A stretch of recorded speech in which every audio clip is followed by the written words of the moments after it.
Hello and welcome to the first of several videos that will cover questions and answers from our frequently asked questions videos. Let me begin the session of questions and answers by first expressing my sincere thanks to all who have responded and all who will respond to the videos in this series. Your emails mean a very great deal to me, and they've helped me to provide some of the inspiration for a number of the videos. Excuse me. Your messages have asked, inspired, implored, chastened, informed, guided, scolded, taught, corrected, buoyed spirits, and in general, given me a great deal of the incentive and motivation needed to complete the video series. Please accept my humble and heartfelt thanks.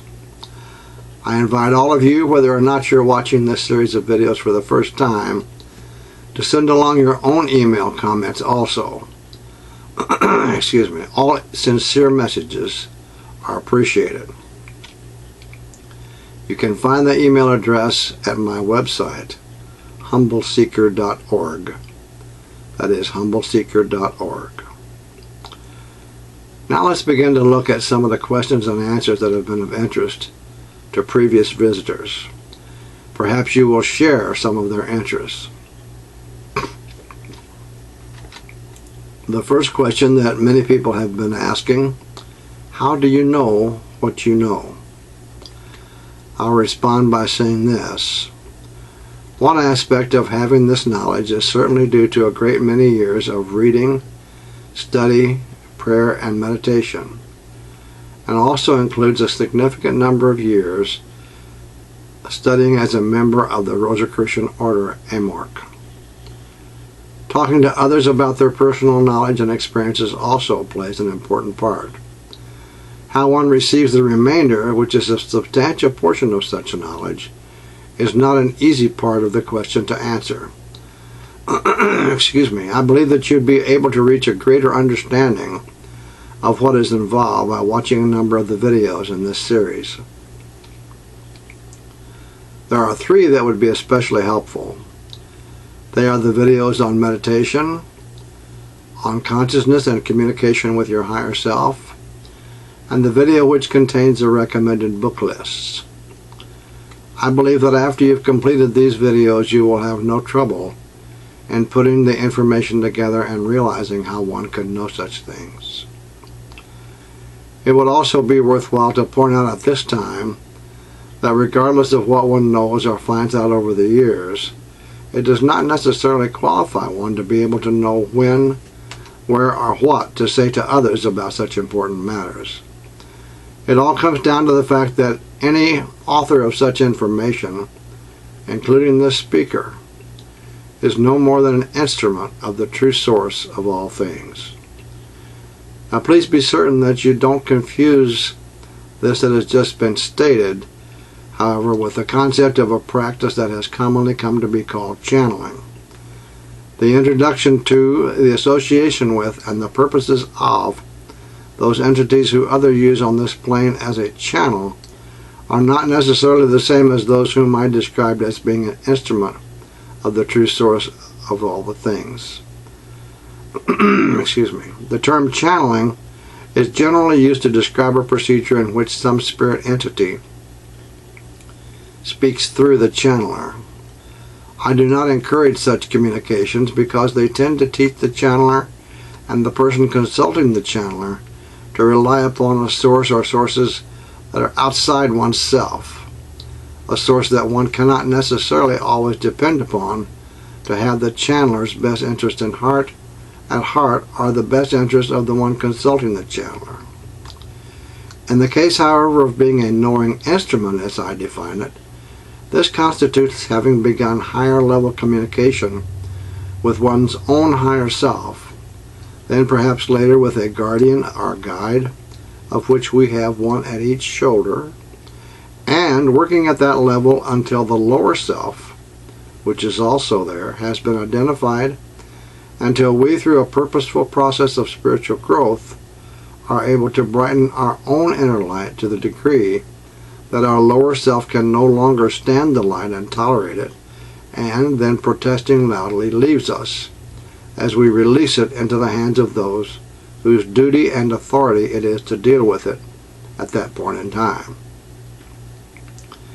Then for as long as we continue to seek to serve, and we do not give a high priority to seeking for self, a higher priority to seeking for self, which can then allow the lower self to return, then we can safely act as an instrument of our guide, meaning our higher self or other higher entities in the hierarchy.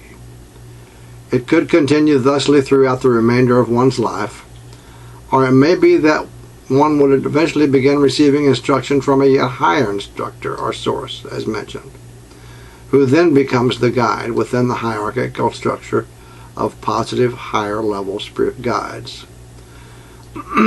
Excuse me. This spirit guide-student relationship is the means by which we continue to maintain contact with and act as the instrument of the true source of all things, which by whatever name we use is still God. This careful methodical progression of the student, usually over a period of a great many years, that is also described elsewhere in these videos, has nothing to do with that which has come to be called channeling. The second question that I received a great deal from different people is this: what do you have to offer the seeker? Excuse me. You've asked what I have to offer the seeker, and I must respond by saying that you will find over time that there is a great deal more to be found within yourself than I or any other person can ever give. However, depending upon where you are along the path, you may find at this website, these videos, and at my website, information and or suggestions that could be very helpful over a period of time in establishing a level of ongoing communications between the outer and inner person, between you and your higher self.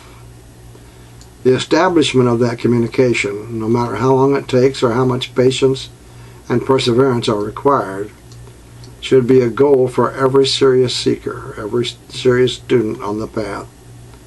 Because once that communication is dependably established, one no longer needs to depend on someone like me or others who hope to assist those who are seeking guidance from higher positive forces.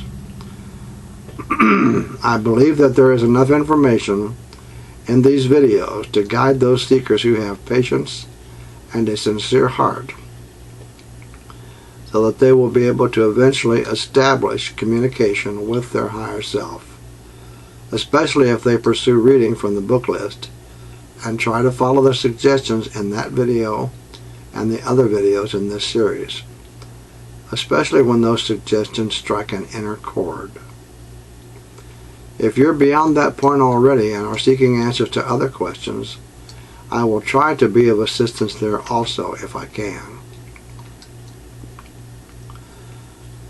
The next question I received a great deal was, why are you doing this? And I'll respond by saying that there are a number of reasons why I put this information on the internet. A significant portion of it, in one form or another, has been available for many centuries, passed from teacher to student or from parents to their child or children. It's also been taught for many centuries at various places that are often called mystery schools, including the Rosicrucian Order Amorc that I mentioned earlier.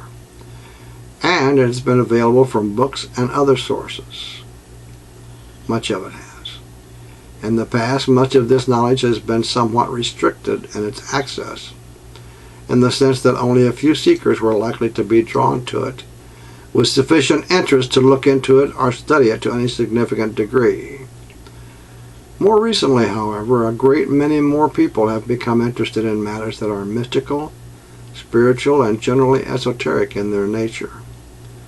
Partly as a result of that interest, and also because of interest in the fact that our world changed dramatically on September 11th, 2001, as well as for numerous other reasons, including the worldwide financial collapse of 2008. The time has now come when such knowledge needs to be made more easily accessible to those persons who are finding themselves becoming more and more interested in these matters. More of the information that is contained in such mystical, spiritual, and esoteric knowledge, which has been somewhat hidden, now needs to begin to be brought more into the light of day. There are those who need to be made aware that many of the events described in these videos have already begun to happen in a significant way. These are part of a series of such events that are yet to be completed. I want to make those people who are interested aware of this, and make them aware also that these are not isolated incidents, but the beginning of significant change for our entire planet. It is true also that some of the information that is here may not be available from any other source. Because of these facts, and since the information now needs to be made available, and the internet videos seem to be a reasonable way to accomplish that, I've taken the steps to put the information out there for those who are interested and or those who now need to know. I feel certain that anyone, anywhere in the world, who has a need to know this information will eventually have the opportunity to do so, assuming that the information can be kept available here and perhaps elsewhere for a reasonable length of time.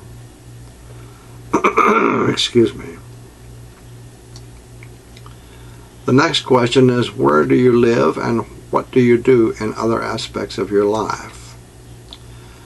Let me respond by saying I'm originally from what is called the Midwest portion of the United States, and although I've lived in other areas of that country, I am currently at this time, for the time being, living again in the Midwestern USA. The question indicated an interest in what I do in so-called real life. I would say I'm retired, I suppose you could say, from the business world. Quite a few years ago I was involved in some of the technical aspects of the computer software field, but over the years I've been increasingly drawn to spiritual matters and a life of service to higher positive forces. I created these videos with the purpose of making as many caring people as possible aware of information that now needs to be made known to those who are interested as plainly and as straightforwardly as possible, because of the significant nature of previously mentioned events that have already begun. I now expect to continue working with this and other similar projects until such time that other additional opportunities to serve may make themselves available. The fifth question that I received a great deal was, would you please explain more about the higher self?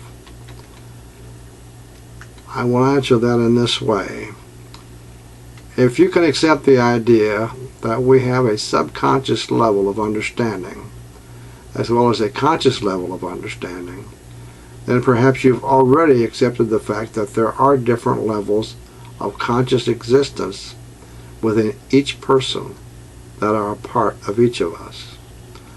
One of those levels, the conscious level self, is not necessarily aware of the subconscious, even though they are different aspects or have perhaps even different parts of the same person. If you accept that such a thing can be possible, then perhaps you could further accept the idea that there is at least a higher self, a lower self, and a self that is aware at a conscious physical level of existence. Just as the conscious and the subconscious mind are perceived to be different, but still are of the same person, perhaps you would also concede that the concept of a higher, lower, and conscious level self could all coexist as different aspects or perhaps even different parts of the same single person. As we experience life on earth, our levels of consciousness can grow in understanding, and this brings about change. Therefore, it stands to reason that when we grow spiritually and the light within us becomes bright enough, the lower aspect of ourselves would eventually make the decision to leave. When that time is right, we then release the lower self into the hands of those entities who have the duty and authority to deal with it. This does not please the lower self, but when the light within us becomes bright enough, it cannot tolerate that light and therefore does not stay. We should never, however, make a conscious decision to force the lower self to leave. Its departure will take place as a natural process when the light within us reaches a level intolerable to the lower self. The higher self, or the master within us, some call it, is the sum total of this life and its experiences, as well as all of our past lives and their experiences, and therefore will express a level of understanding that is appropriate for that sum total. We do not all consciously choose to make the same number of right decisions in our lifetimes here, and therefore that sum total for one person will not necessarily be the same as the sum total for another. In other words, we don't all walk the same path exactly. In order to continue growing and learning, however, we choose at a higher level to reincarnate here and to add to our learning, our sum total, through these life experiences. Excuse me. The conscious level self has various opportunities to make right or wrong decisions, as we call them. The more right decisions that are made, the more we grow as a conscious level person and as a higher level personality. The so-called wrong decisions can theoretically hold us back. Yet, is this really true? If we truly need to be held back, meaning that we are not yet ready to move forward in spiritual advancement, then it might be better if we made the decision in that so-called wrong way in order to give us a little more time to learn and strengthen ourselves so that we can deal with the situation more perfectly when we meet it again. Excuse me. This is a very complex concept, and in order to help us understand it better, perhaps this is a good point at which to say that it would actually be more accurate if we changed our terminology somewhat, so that instead of saying that we make a right or a wrong decision, we say here that our decisions can take us in one direction or another. One of those directions will take us to our eventual destination more directly. But if we have made the other decision, then the reason for that is probably because we need the extra time to learn the lessons more perfectly, so that we will be adequately prepared when we do reach that eventual destination. I want to thank you for watching, and I encourage you to continue to watch the next video in our Frequently Asked Questions segment. Thank you again.